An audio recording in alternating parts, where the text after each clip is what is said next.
Hello, I'm Darren again. The topic for today's video is the first in a three-part series following questions about intimacy and relationships.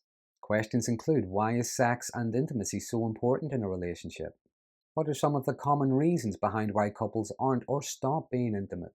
How and why do narcissistic people often control, sometimes withhold, love and affection in their relationships? And lastly, what are the long-term effects of a lack of sex or any kind of intimacy in a relationship? Sometimes referred to as a loveless or a sexless relationship. So there is quite a bit to get through, which is why I've decided to break this into three parts. In this video, I'm going to discuss the importance of sex and intimacy and some of the common reasons why there can be a breakdown. In the second video, I'll discuss how and why narcissistic people often control sex and intimacy in their relationships. In the last part, I'm going to look at some of the long-term effects a sexless relationship can have on people. And in these videos, I will be referring to two consenting adults in a monogamous relationship. So if you find this video interesting, please consider subscribing to my channel. But firstly, I think it's important to recognize that the significance of physical intimacy may vary among individuals and couples, but there can still be emotional intimacy. And both can play a vital role in establishing and maintaining a healthy, fulfilling relationship, and for different reasons. Some of those reasons include: first of all, there can be open and honest communication about desires and needs. Communicating our expectations regarding sexual intimacy can be important to ensure both partners' satisfaction and the overall health of the relationship. Sex and intimacy allow partners to connect on both a physical and an emotional level. It can foster a sense of closeness, vulnerability, and trust, and it strengthens the bond between them. When couples trust each other, they don't necessarily have to fear the other person's reactions whenever they share deeply personal things they wouldn't necessarily share with other people. Sex can also increase happiness both individually and in the relationship. Now, that being said, two people don't have to be at it all day and every day, but a satisfying sex life can contribute to overall relationship happiness and satisfaction. The sexual side of a relationship can enhance contentment, fulfillment, and happiness within the partnership. A healthy sex life can also enhance self-esteem and body image, reducing feelings of inadequacy. Feeling attractive and desired by your partner can contribute to a healthy sense of self-confidence and self-worth. I often say when we put the word self in front of something, it's not so much what I think of me, it's what I think others think and feel about me. Because I think hardwired into all of us is this need to feel as if we're important, we're significant to someone. And not just on a sexual level. But when we feel significant to someone who's very significant to us and we express it and they reciprocate it, oh, there's no feeling like it. There can also be physical health benefits such as improved cardiovascular health, immune system function. It also releases hormones like oxytocin, sometimes known as the love hormone, which promotes feelings of bonding and well-being.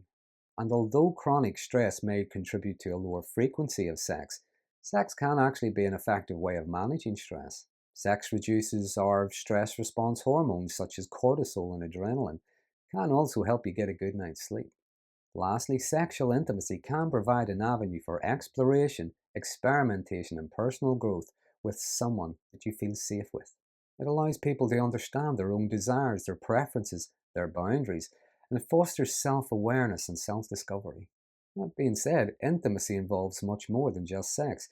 Engaging in intimate moments can allow partners to communicate their desires, their needs, and their boundaries. It can foster open and honest communication, strengthening emotional intimacy and understanding.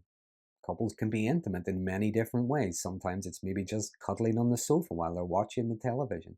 There's hugs, kisses, little acts of love like surprise gifts, helping the other person out when they're struggling somehow. Doing things together you enjoy as a couple, maybe walking in the countryside, holding hands, going out for meals. And I know it doesn't sound very romantic, but working together, such as maybe cooking meals together, sharing household chores, are a way of showing each other that you care and that you're a team. And of course, there's talking, but not just talking about the important things, the private things, even talking about silly nonsense, making each other laugh, sharing a joke that no one else is going to get. But where there is sex and intimacy in a relationship, partners feel closer together. The relationship is worth being a part of.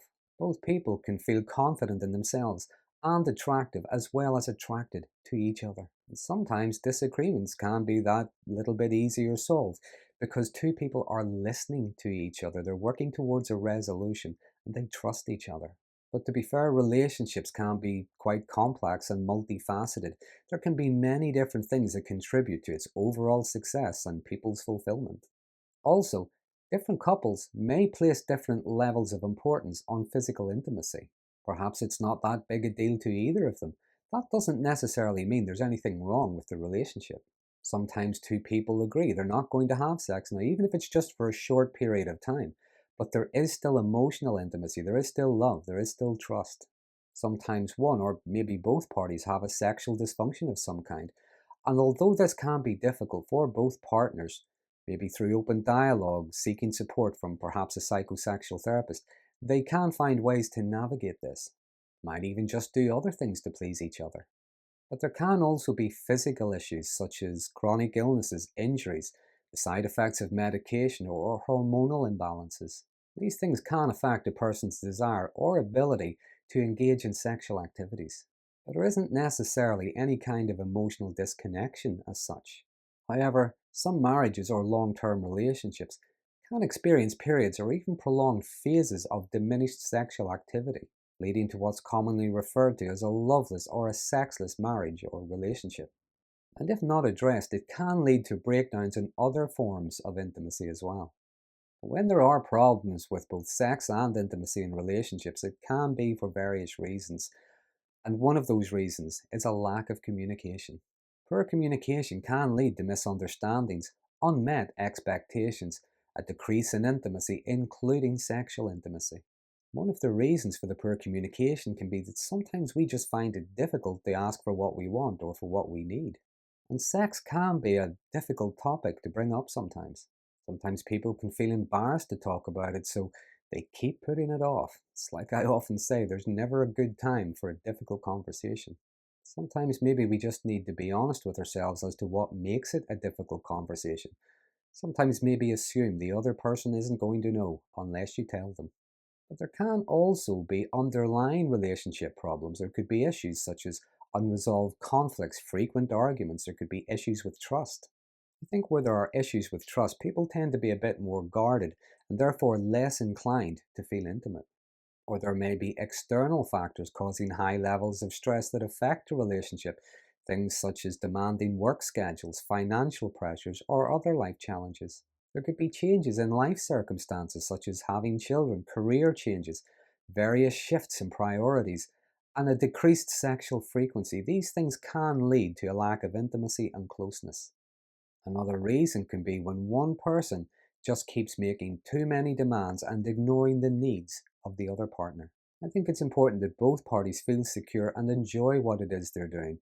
If the physical intimacy is only about one person getting what they want, when they want, how they want it, it's more about their own gratification. Eventually, the other person might just feel as if they're being used, they're serving a function, so they tend to withdraw emotionally. And quite commonly, in a long term relationship, sometimes some people just don't feel as attracted to each other as they once did. As I say, although this can be quite common, when people love each other, when they trust each other, and they want to stay together, it's not impossible to rekindle something that was once there. And this is where relationship counseling can often help. But understanding the causes and effects, when there are difficulties with trust and intimacy, it's important for those who are seeking to improve their relationship. By fostering open communication, seeking professional guidance, prioritizing intimacy, couples can work towards rebuilding their relationship, making it more fulfilling, more balanced. Lastly, the reason a relationship might lack intimacy can be when one person deliberately withholds love and affection, and that is what I'm going to be looking at in the next video. So as always, if you have any thoughts, there's anything you might like to add, anything I've missed, please feel free to use the comment box below. There are some interesting conversations stored around these videos. But if you find this video interesting, please consider subscribing to my channel, and until next time, thanks for watching.